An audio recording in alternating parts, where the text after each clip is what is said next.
Слава Украине! Привет всем от Полонского. Друзья мои, вот мы тут частенько разбираем украинских политиков, они не такие, не сякие. По сути дела, политики во всех странах очень-очень одинаковые. И вот Рубио взять, да, министр иностранных дел США, ну, госсекретарь. Де-факто это министр иностранных дел Соединенных Штатов Америки, да. Послушайте, что он говорил буквально несколько лет назад, по-моему, 21 год, что ли. И что он мелет сегодня. Вот тогда можно было сказать, ну это ж просто образец, да? Послушайте, просто вот как можно говорить сначала одно, а потом другое по той же самой теме. Цитата.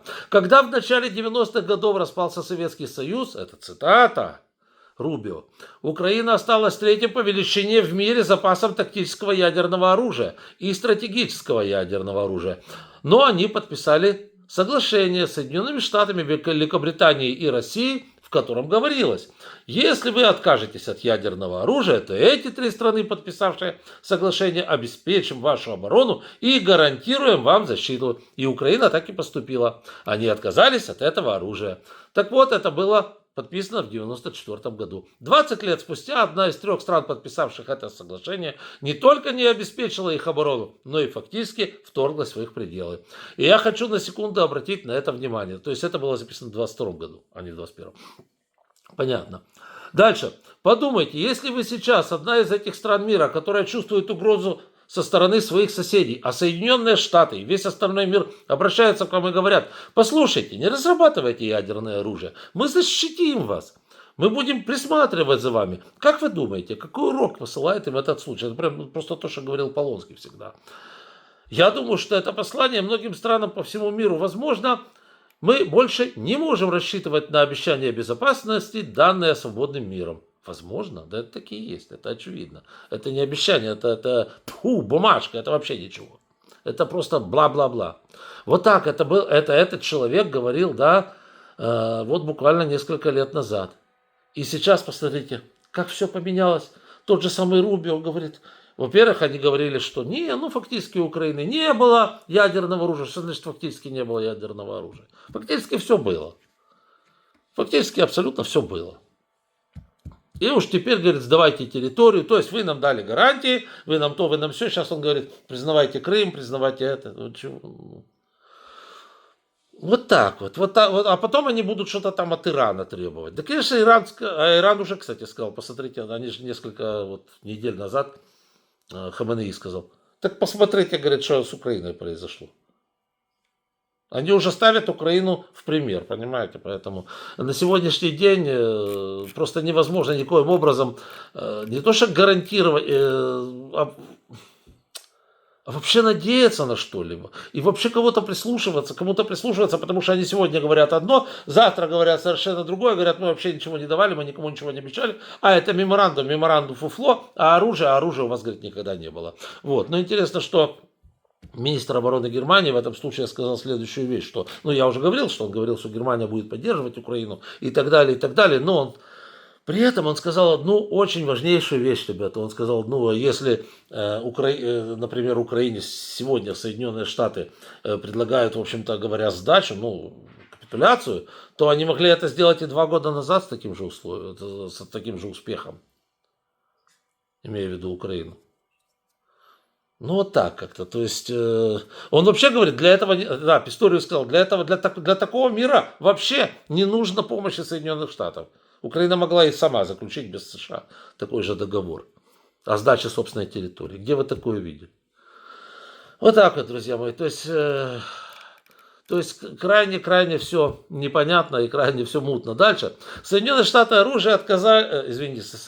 Америки отказались от продажи Тайваню противолодочных вертолетов и самолетов дальнего радиолокационного обнаружения. Как замечательно. То есть это, знаете, это уже совсем явное такое приглашение Китаю напасть на Тайвань, я считаю. Так, значит, сначала Тайвань у них влетает под санкции из-за чипов. Я не знаю, кстати, они вытянули Тайвань из-под санкций или не вытянули. Хороший вопрос, кстати. Вот. И теперь отказ продать им самолеты и так далее. То есть, с одной стороны, видите, Трамп рассказывает, как он Китай будет садить. Кстати, пока что у него в этом плане ничего не получается. С другой стороны, он, значит, отказывается Тайваню продать явно оборонительное оружие. Даже это вот все равно отказывается. То есть, а на сегодняшний день получается что? Что фактически после того, как Штаты предлагают нам, ну, фактически отказаться, де-факто, не де-юре, но де-факто, отказаться от территорий, вы думаете, Китай не полезет в Тайвань? Да вы что, смеетесь? Да, еще один очень интересный момент, пишет Бильд. Украина уже 4 месяца обходится без оружия, без поставок оружия из США. Ну, нельзя так сказать, что совершенно обходимся. Какие-то там небольшие поставки оружия еще идут, еще по заказам, которые сделаны американской промышленности в 23-24 годах еще администрации Байдена. Но это там уже, ну, по сравнению с тем, что было раньше, это уже слезы, конечно, так говоря. Вот, и поэтому Бильд имеет право, в общем-то, писать о том, что Украина уже 4 месяца обходится без этого всего дела. И, соответственно, готовится к плану Б. И в том случае, если план Трампа не сработает. Ну, я не знаю, сработает. Вот честно говоря, вот спросят, знаю, сработает план Трампа, не сработает. Я пока вообще никакого плана не вижу. Я вижу по барабану, то есть отношение по барабану со стороны Трампа, да, абсолютного по барабану, который сдал до начала переговоров все, что только можно было сдать, а потом о чем-то начал говорить. А о чем ты вообще собрался говорить, если ты все предметы переговоров сдал, скинул, ну, вообще это продал? Говорить не о чем. Ну и сейчас, вот прямо сейчас пришла новость. Путин заявил о новом перемирии, господи прости, с 8 до 11 мая. Уже мы одно такое перемирие видели, которое фактически не состоялось. Это пасхальное так называемое перемирие. Ну вот. Теперь он хочет 8 мая выдать себя за великого миротворца. Там с утра 8 мая до 0 часов, или, по-моему, 11 мая. То есть фактически 8, 9, 10, да? Вот. Ну что это значит? Это значит только одно. Путин боится, что наши беспилотники прилетят по Красной площади 9 мая. Вот. И он просто трус, плешивый трус, который боится, что ему по башке свалится беспилотник.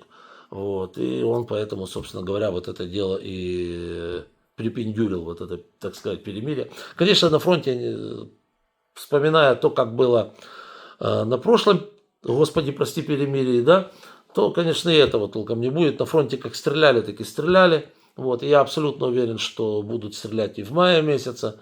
Вот. Трамп будет по-прежнему какие-то дифирамбы Путину петь и будет рассказывать, что еще 2 недели надо, там еще неделю надо, потому что вот Путин, я же ему верю, я верю Путину. Ну как можно не поверить Путину? Вы что, смеетесь? Это что, вы же посмотрите, какой он замечательный геополитик, тить твою налево.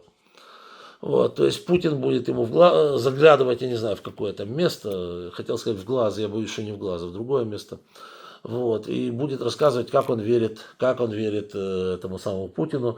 Вот. Ну, а Путину, конечно, выгодно такое перемирие. Просто почему? Потому что они сейчас будут по нам, увидите, они увеличат удары по Украине вот последние вот эти дни перед победобесием. Вот. Потом у них будет 3 дня, они опять будут копить оружие, производить, значит, на фронте передислокацию войск и так далее. То есть это все подлость, это все мерзость со стороны московского режима. И абсолютно очевидно, что ни о каком перемирии здесь речь не идет от слова вообще. Но Трампу за каждым кустом видится перемирие. Вот. Ну и тут интересное высказывание сенатора Джона Кеннеди. Это не тот Кеннеди, не тот, который у них министр обороны, говорю, министр охраны здоровья. Это другой человек. Да, республиканец тоже, Джон Кеннеди. Цитата. «Путин издевается над Трампом. Он нарушил все свои обещания. Он думает, что мы будем уступать ему ради того, чтобы избежать конфликта. Он думает, что мы его боимся». Ну, тогда и так и есть. Как только он видит, что нет решительного ответа, он идет дальше. Ну, это капитан очевидность.